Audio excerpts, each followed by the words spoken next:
everyone, welcome to Prudent Classes. Hope all of you are doing good. So guys, इस video में हम discuss करेंगे एक और important and paper expected topic for our subject MCO1 organisation theory and behaviour.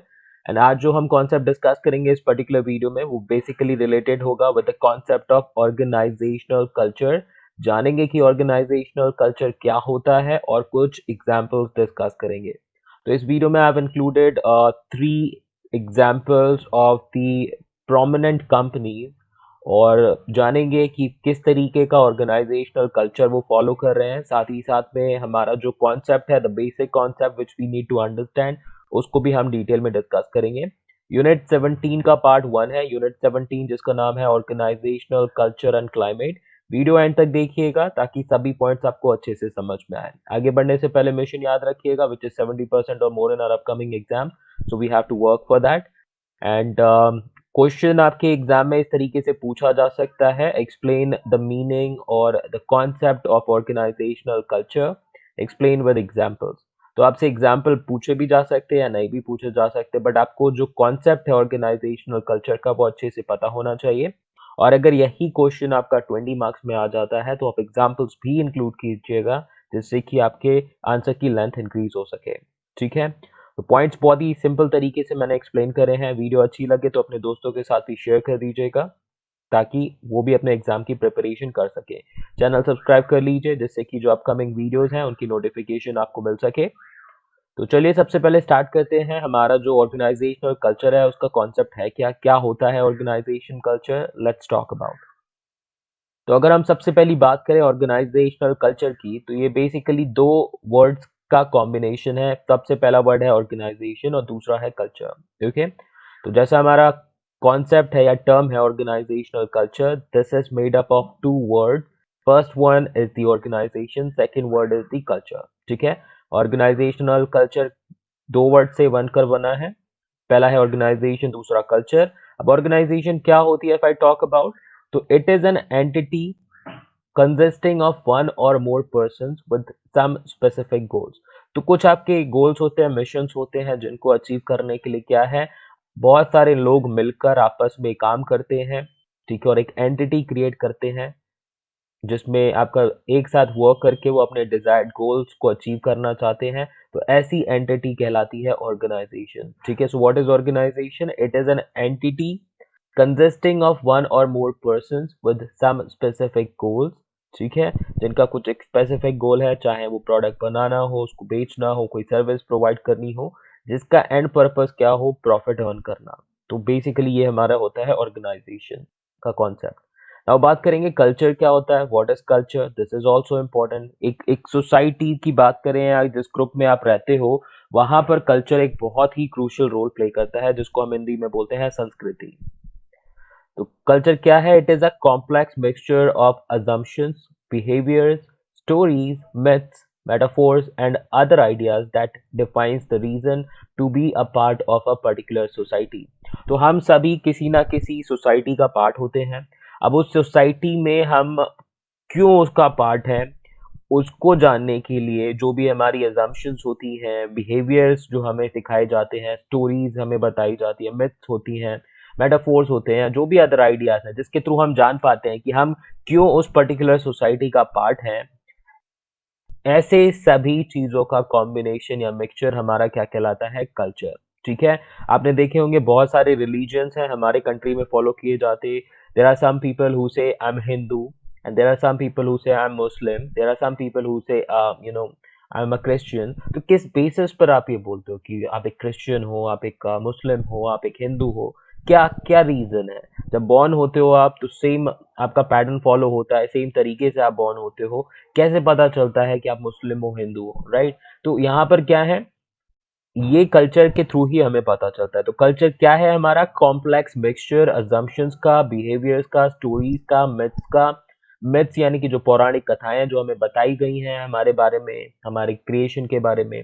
Metaphors, ठीक है, other ideas जो कि हमें डिफाइन करते हैं, हमें बताते हैं कि क्यों हम एक पर्टिकुलर सोसाइटी का पार्ट है, वो सभी कल्चर का पार्ट होते हैं। Now, culture determines the way people interact with one another and with outsiders. तो कल्चर के थ्रू ही पता चलता है कि किस तरीके से लोग आपस में क्या करते हैं, इंटरेक्ट करते हैं, क्यों इंटरेक्ट करते हैं, और कैसे जब हमें किसी और बाहर के बंदे से इंटरेक्ट करना होता है तो किस तरीके से करना होता है। ये सब लोग चीजें आपको बेसिकली पता ही होंगी, तो ज्यादा डिटेल में नहीं जाते। हमारा जो मेन टॉपिक है वो है ऑर्गेनाइजेशनल कल्चर। तो ऑर्गेनाइजेशन जान लिया, कल्चर जान लिया, जो बेसिक हमारे कॉन्सेप्ट थे। अब हम जानते हैं कि ऑर्गेनाइजेशन कल्चर को हम किस तरीके से डिफाइन करेंगे। तो एग्जाम में जब पूछा जाएगा तो क्या लिखना है आपको। तो चलिए, सबसे पहला यहाँ पे स्लाइड आ चुका है and it is the important definition for organisational culture. तो ऑर्गेनाइजेशनल कल्चर क्या है? It refers to the set of important understanding shared by the different members of the organisation. तो एक ऑर्गेनाइजेशन में अलग अलग लोग काम करते हैं, ठीक है।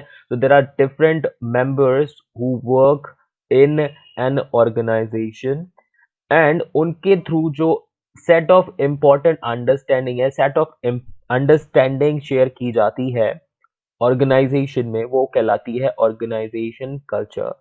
अब सिंपल टर्म्स में फिर समझिएगा कि किस तरीके से आपस में वो इंटरेक्ट करते हैं, एक दूसरे को समझते हैं, एक दूसरे के साथ बिहेव करते हैं। तो जो ये चीजें होती हैं ये कहलाएंगी हमारी सेट ऑफ अंडरस्टैंडिंग। और जब ये ऑर्गेनाइजेशन में बहुत सारे लोग मिलकर आपस में एक गोल के लिए काम करते हैं और उस टाइम पर जो भी आपकी सेट ऑफ अंडरस्टैंडिंग शो करते हैं वो आपकी ऑर्गेनाइजेशन कल्चर का पार्ट होती है। ओके, तो ऑर्गेनाइजेशनल कल्चर क्या होता है? It is a set of important understandings, I repeat, a set of important understandings shared by the different members of the organization। ठीक है, set of important understanding shared by the different members of the organization। एक बार मेरे साथ बोलिए, active recall कीजिए ताकि आपको ये कॉन्सेप्ट याद हो जाए। अब हमारा नेक्स्ट क्वेश्चन आता है, what does the set of understandings include. तो हमने क्वेश्चन यहाँ पर देखा फर्स्ट स्टेटमेंट पे कि जो ऑर्गेनाइजेशन कल्चर है वो है सेट ऑफ इंपॉर्टेंट अंडरस्टैंडिंग। तो अब जो ये सेट ऑफ इंपॉर्टेंट अंडरस्टैंडिंग्स हैं इसमें क्या क्या चीजें इंक्लूड होती हैं, let's find it out. So there are four important things which are included in the set of understandings that we are talking about. The first one is the norms, यानी कि ये rules and regulation है कि किस तरीके से आप organization में work करोगे। सेकेंड, वैल्यूज की क्या वैल्यूज हैं आपकी, ठीक है, आपकी इंटेग्रिटी क्या है, ऑनेस्ट हैं आप, डिसऑनेस्ट हैं, झूठ बोलते हैं, लायर हैं, ठीक है, या ट्रुथ बोलते हैं। तो ये आपकी वैल्यूज हैं, अपने अपने आपके मोरल्स हैं, अपने अंडरस्टैंडिंग्स हैं इन चीजों के बारे में। नेक्स्ट इज एटीट्यूड, आपका एटीट्यूड कैसा है चीजों के लिए, पॉजिटिव है, नेगेटिव है, तो ये भी आपका डिफाइन करते हैं कि किस तरीके से आप इंटरेक्ट करोगे ऑर्गेनाइजेशन में। और लास्ट वन इज बिलीव्स, आपके बिलीव्स क्या हैं, ठीक है। तो आपके जितने स्ट्रॉन्ग बिलीव्स होंगे उतना आप ज्यादा नेगेटिव सिचुएशन में भी अच्छे से वर्क कर पाओगे, और आपके बिलीव्स अगर नेगेटिव है तो आप एक पॉजिटिव सिचुएशन में भी आप काम नहीं कर पाओगे अच्छे से, ठीक है। तो सेट ऑफ अंडरस्टैंडिंग्स में there are four things included, norms, values, attitudes and beliefs. And this is how our definition can be extended more. The organization culture refers to the set of important understandings such as norms, values, attitudes, beliefs shared by the different members of the organization। तो इस तरीके से भी आप अपनी definition को लिख सकते हैं। तो अब एक और शॉर्ट में जान लेते हैं कि ऑर्गेनाइजेशन कल्चर को अगर हमें लिखना पड़े तो कैसे लिख सकते हैं। तो इन शॉर्ट, ऑर्गेनाइजेशनल कल्चर क्या है? Is a system of shared meaning, I repeat, a system of shared meaning among the different members of the organization। तो एक ऐसा सिस्टम जहां पर हम आपस में मीनिंग को शेयर करते हैं, जानते हैं कि क्यों हम उस ऑर्गेनाइजेशन का पार्ट है, क्या करना चाहिए, क्यों करना चाहिए। तो ये सब चीजें आपको सिखाती है ऑर्गेनाइजेशन कल्चर के थ्रू। आपका एक डिफरेंट पैटर्न है, काम करने का तरीका अलग है, बिहेव करने का तरीका अलग है। तो इस चीज को ध्यान दीजिएगा, वो आपके कल्चर से मोस्टली डिफाइन होता है। और ऑर्गेनाइजेशन किस तरीके से वर्क करती है as a part of society, तो वो उसके कल्चर पर डिसाइड किया जाता है। तो इसीलिए एक स्ट्रॉन्ग ऑर्गेनाइजेशनल कल्चर वाली ऑर्गेनाइजेशन सक्सेसफुल होती है मार्केट में, और एक ऑर्गेनाइजेशन जिसका ऑर्गेनाइजेशनल कल्चर वीक होता है तो वो ज्यादा लॉन्ग टर्म तक सस्टेन नहीं कर पाती। ओके, तो इस डेफिनेशन को याद कर लीजिए, ऑर्गेनाइजेशनल कल्चर क्या है? A system of shared meanings among the different members of the organisation. तो आई एम श्योर कि आपको ये डेफिनेशंस याद हो चुकी होंगी। Now let's talk about some examples. तो तीन एग्जांपल्स मैंने इंक्लूड किए हैं जिनके बारे में हम डिस्कस करेंगे, और तीनों ही आपकी बहुत प्रोमिनेंट कंपनीज हैं जो कि ऑर्गेनाइजेशनल कल्चर के कॉन्सेप्ट को फॉलो करती हैं। सबसे पहली कंपनी है हमारी वॉल्ट डिज्नी, ठीक है। वॉल्ट डिज्नी के बारे में आपने सुना होगा, डिज्नीलैंड के बारे में सुना होगा। The happiest place on earth being the happiest place to work. तो अब कोई भी ऑर्गेनाइजेशन जहाँ पर लोग काम करते हैं, एम्प्लॉयज काम करते हैं, तो एम्प्लॉयज जितने हैप्पी होंगे उतना ही आपकी कंपनी को ग्रो करने में वो हेल्प करेंगे। सबसे इम्पोर्टेंट चीज है जो आपको समझनी है। तो among the most recognizable brands in the world, which extends the magical experience even to its employees and the company culture। तो वॉल्ट डिज्नी एक बहुत ही प्रोमिनेंट ब्रांड है वर्ल्ड में, ठीक है। और यहाँ पर जो भी लोग जाते हैं they get a magical experience, एक नई दुनिया में पहुंच जाते हैं। वही सेम आपका मैजिकल एक्सपीरियंस ये अपने एम्प्लॉयज को भी देते हैं और इनके कल्चर में भी जो है कंपनी के वो शो होता है। आप देख सकते हैं यहाँ पे कुछ पिक्चर्स मैंने इंक्लूड की हैं, ये है डिज्नीलैंड की, ठीक है। तो यहाँ पर देखिए फन एक्टिविटीज है, सब कुछ है। तो डिज्नीलैंड बेसिकली क्या है, बहुत सारी पर्क्स बेनिफिट्स प्रोवाइड करता है अपने एम्प्लॉयज को। तो लेट्स टॉक अबाउट देम, ठीक है। तो यहाँ पर एक मैंने कुछ स्लाइड्स इंक्लूड की हैं। तो जैसा कि आप सबसे पहले देख सकते हैं स्लाइड में, डिज्नी जो है इसका जो हेरिटेज है काफी रिच है, ट्रेडिशंस जो फॉलो किए जाते हैं वो भी काफी रिच है, क्वालिटी स्टैंडर्ड वर्ल्ड क्लास है, वैल्यूज जो आपकी यहाँ पे फॉलो की जाती है among the people working here that are tremendous, इन पर सबसे ज्यादा फोकस दिया जाता है। जो कास्ट मेंबर्स होते हैं उनके बीच में जो वैल्यूज फॉलो की जाती है वो है honesty, integrity, respect, courage, openness, diversity and balance. और इसके अलावा इन इन वैल्यूज के थ्रू क्या होता है, अब इन इन वैल्यूज को जब फॉलो किया जाता है, इन ट्रेड्स को अपने बिहेवियर्स में लाया जाता है, तो इससे जो गेस्ट होते हैं यानी कि जो आप लोग आते हैं वहां पर वो हैप्पी होते हैं। उनके जो फेलो कास्ट मेंबर्स होते हैं उनके साथ भी अच्छा बिहेवियर होता है, टीम वर्क करते हैं, क्वालिटी, जब टीम वर्क होगा तो क्वालिटी ऑटोमेटिकली आएगी, क्रिएटिविटी आपकी इंप्रूव होती है, अटेंशन आपकी हर डिटेल्स को दी जा सकती है, और एक इमोशनल कमिटमेंट क्रिएट होता है। तो ये ध्यान दीजिएगा, जो कॉर्पोरेट कल्चर है, जितना स्ट्रॉन्ग ऑर्गेनाइजेशनल कल्चर, अब देखिए ऑर्गेनाइजेशनल कल्चर को भी हम कॉर्पोरेट कल्चर बोलते हैं, ध्यान रखिएगा इसको। तो डिज्नी का जो कॉर्पोरेट कल्चर है बहुत ज्यादा स्ट्रॉन्ग है, बहुत ज्यादा फोकस दिया जाता है वैल्यूज को, क्वालिटी को, अपने नॉर्म्स को, अपने जो एम्प्लॉयज हैं उनकी सेटिस्फैक्शन लेवल को। तो this is something which is extremely important है, इसीलिए डिज्नी का जो नाम है काफी ज्यादा पॉपुलर है वर्ल्ड में। डाइवर्सिटी, अब बात करेंगे डाइवर्सिटी को कैसे वर्क प्लेस पे हैंडल किया जाता है डिज्नी की तरफ से। तो डाइवर्सिटी बेसिकली क्रिएट इसलिए होता है क्योंकि अलग अलग कंट्रीज के लोग होते हैं जो मिलजुल कर काम करते हैं वहाँ पे, तो इसलिए डाइवर्सिटी क्रिएट होता है, ठीक है। तो डाइवर्सिटी को आपका डील करने के लिए, ठीक है, तो उनको जितने भी कास्ट मेंबर्स होते हैं उनको अपॉर्चुनिटी दी जाती है जिससे कि वो अपने एक्सप्रेस कर सके जो भी आपकी क्रिएटिव थॉट्स हैं, या कोई भी ऐसी इश्यूज हैं जिनके बारे में पता होना चाहिए मैनेजमेंट को या जो भी कास्ट मेंबर्स हैं, तो उनको फ्रीली एक्सप्रेस किया जाता है, ठीक है। तो ये सबसे ज्यादा इंपॉर्टेंट चीज होती है कि free and fair communication between the different people working in the particular organisation, जिससे कि आपका क्या है, एक पॉजिटिव कल्चर क्रिएट होता है। तो आई एम श्योर कि पॉइंट समझ में आया होगा आपको। सेकंड एग्जांपल लेते हैं जो कि आपका है गूगल का, ठीक है। तो Google, a corporate culture that employees stand by.